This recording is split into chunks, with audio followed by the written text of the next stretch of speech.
The first private company to reach orbit changed the aerospace world because it broke a monopoly older than the internet, older than personal computing, and older than most of the engineers now building rockets. Before SpaceX reached orbit, space access belonged to governments, prime contractors, and national prestige machines.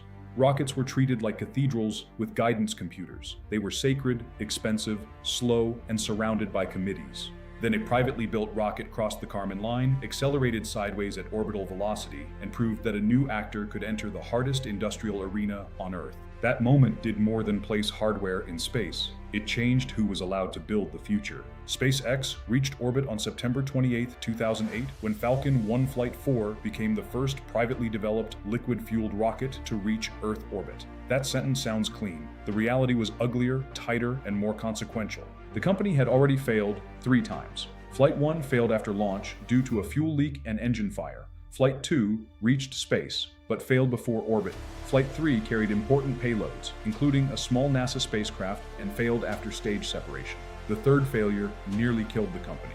SpaceX had one more shot. The fourth Falcon 1 lifted off from Omelek Island in the Pacific. The first stage burned, the second stage ignited. The vehicle kept accelerating. Finally, it reached orbit. That was the breach. The old aerospace order had been built around cost-plus contracting, national programs, and large legacy firms. It delivered marvels. It put men on the moon. It built the space shuttle. It built the planetary probes that gave mankind its first close looks at the outer planets. But it also created a system where launch vehicles became too expensive, too slow, and too politically protected. Aerospace had become a gated city with a moat full of paperwork. SpaceX reaching orbit proved that the gate could be climbed. To understand why this mattered, start with physics. Orbit is less about altitude than speed. A rocket does need to climb out of the lower atmosphere, but the real challenge is horizontal velocity. Low Earth orbit requires a spacecraft to travel around 17,500 miles per hour.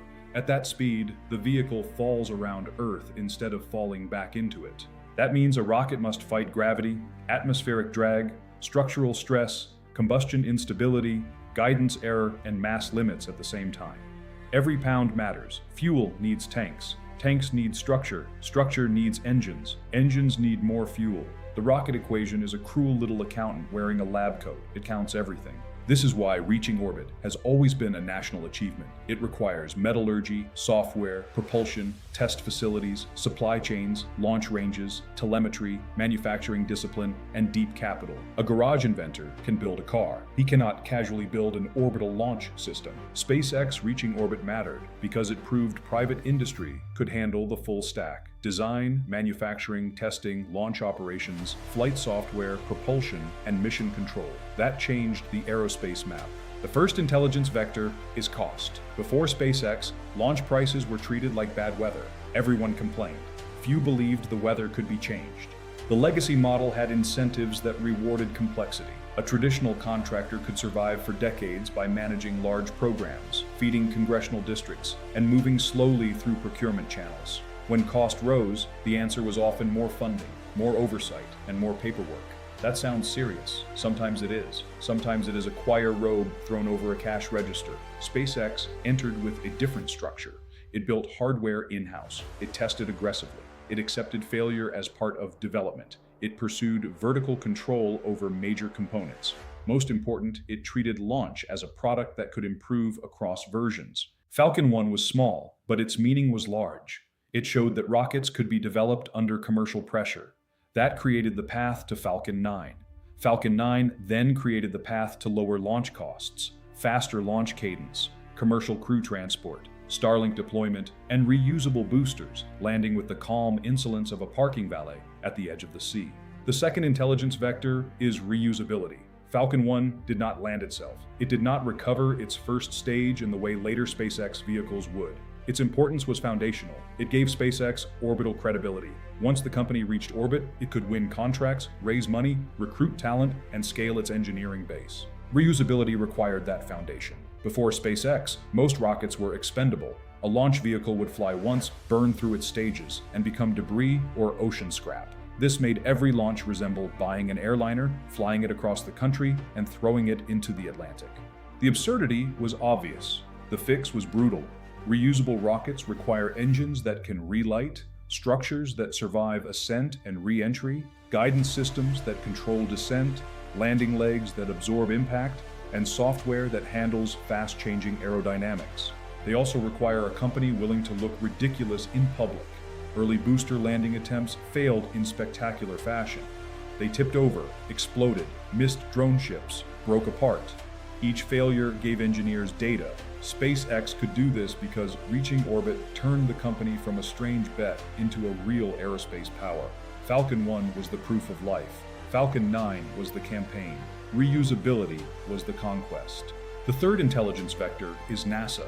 SpaceX reaching orbit mattered because it changed NASA's role in the American space system. For much of the Cold War, NASA built and operated major systems through large contractor networks. That model produced greatness, but it was tied to a specific era: superpower rivalry, huge federal budgets, and national prestige politics. By the 2000s, NASA faced a hard problem. The shuttle was aging. The International Space Station needed cargo and crew transport. American spaceflight needed cheaper, more flexible access to orbit. SpaceX offered a different model. NASA could buy services instead of owning every part of the machine. Cargo delivery became a commercial service. Crew transport followed. This did not make NASA irrelevant. It allowed NASA to act more like a strategic buyer and less like a single overloaded factory.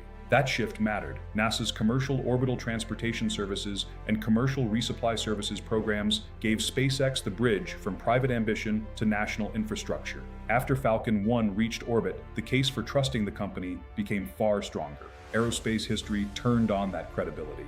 Without orbital success, SpaceX might have remained an interesting failure with good branding and a smoking crater collection. With orbital success, it became a contractor, then a launch provider, then a pillar of American space power. The fourth intelligence vector is geopolitics. Space access is power.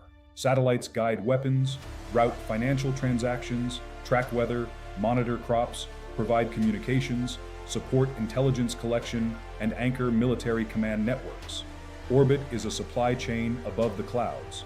Whoever controls access to it controls part of the modern world's nervous system. Before commercial launch matured, states held the center of gravity. The United States, Russia, Europe, China, India, and Japan represented the serious launch powers. Space was a sovereign arena. Private firms served the state, but the state remained the main actor. SpaceX altered that balance. A private American company became capable of launching payloads at scale. Later, it would build a satellite internet constellation with direct strategic effects in war zones, disaster areas, maritime domains, and remote regions. This is where the story grows teeth. When commercial launch becomes cheap and frequent, military space architecture changes. A nation can place more satellites in orbit. It can replace losses faster. It can distribute sensors across larger constellations. It can make the enemy's targeting problem harder. A single exquisite satellite is a crown jewel. A swarm of smaller satellites is a bucket of nails poured across the road. SpaceX reaching orbit began the chain that led to proliferated LEO architectures. That matters because modern space warfare favors resilience. The old model relied on a few large, expensive, vulnerable satellites. The emerging model uses many smaller satellites that provide redundancy, faster refresh, and greater tactical depth. China watched this, Russia watched this. Every serious defense planner watched this. The fifth intelligence vector is culture. Aerospace had grown cautious. Sometimes caution protects lives. Sometimes caution becomes a velvet coffin. SpaceX brought software culture into rockets. Build, test, fail, fix, repeat. That approach can be reckless when handled poorly, but it can be powerful when paired with strong engineering discipline. Falcon 1 proved that fast iteration could reach orbit. That was a cultural shock. The aerospace establishment believed rockets demanded long development cycles, massive documentation, and limited flight attempts. SpaceX showed that a smaller team, moving with urgency, could challenge older assumptions. The deeper lesson was institutional. Old aerospace treated failure as scandal. SpaceX treated failure as data. That distinction reshaped the industry. After Falcon 1 reached orbit, investors, engineers, and policymakers could believe in a new type of space company. The result was a wider commercial space sector. Launch startups, satellite firms, lunar companies, propulsion shops, in-space manufacturing concepts, debris removal ventures, and defense space software firms. Some will fail, many already have. That is normal. A gold rush always includes fools, salesmen, and men with maps drawn in coffee stains. But the field changed because SpaceX proved that the first wall could fall. The sixth intelligence vector is industrial base. Aerospace is not only about rockets, it is about the national ability to make hard things: engines, turbopumps, avionics, composite structures, flight computers, cryogenic systems, ground support equipment, test stands, telemetry systems, precision machining, skilled technicians. A country that loses this base loses more than jobs. It loses strategic muscle. SpaceX reaching orbit helped rebuild American confidence in manufacturing complex aerospace systems. It gave young engineers a place to work on flight hardware rather than slide decks. It forced legacy firms to respond. It gave the United States a stronger launch base at a time when dependence on foreign systems carried obvious risks. That point became sharp after the geopolitical environment hardened. Rockets are not mere science trophies. They are strategic infrastructure. A country with cheap, regular access to orbit can field new military architectures, expand civil science, support commercial growth, and respond faster to crises. The horizon is clear. SpaceX reaching orbit in 2008 was one of the hinge moments in modern aerospace history. It proved private orbital launch could work. It helped change NASA's procurement model. It set the foundation for reusable rockets. It pushed launch costs downward. It expanded the commercial space sector. It reshaped military planning. It forced governments to rethink the boundary between public power and private capability. The event looked small compared to Apollo. A little rocket from a small island reached orbit. But history often moves through narrow doors. Sputnik opened the Cold War space age. Apollo marked the peak of state-led exploration. Falcon 1 opened the commercial orbital age. That age now defines the next contest. The next decade will decide whether commercial space remains an American strategic advantage or becomes a contested global market where China, Europe, India, and new entrants build rival systems. Launch is the first layer. Satellites are the second. Cislunar logistics, orbital servicing, space-based sensing, and lunar infrastructure come next. The moon is the high ground. LEO is the rail yard. Launch is the road to both. SpaceX reaching orbit mattered because it proved the road could be rebuilt by a private actor. Once that happened, aerospace stopped being a closed imperial court and became a battlefield of builders. The next question is larger. If a private company could break the launch monopoly, then the same pattern may repeat across the rest of space infrastructure. Stations, depots, tugs, lunar landers, military constellations. The first private rocket to orbit was the signal flare. The real campaign is still ahead.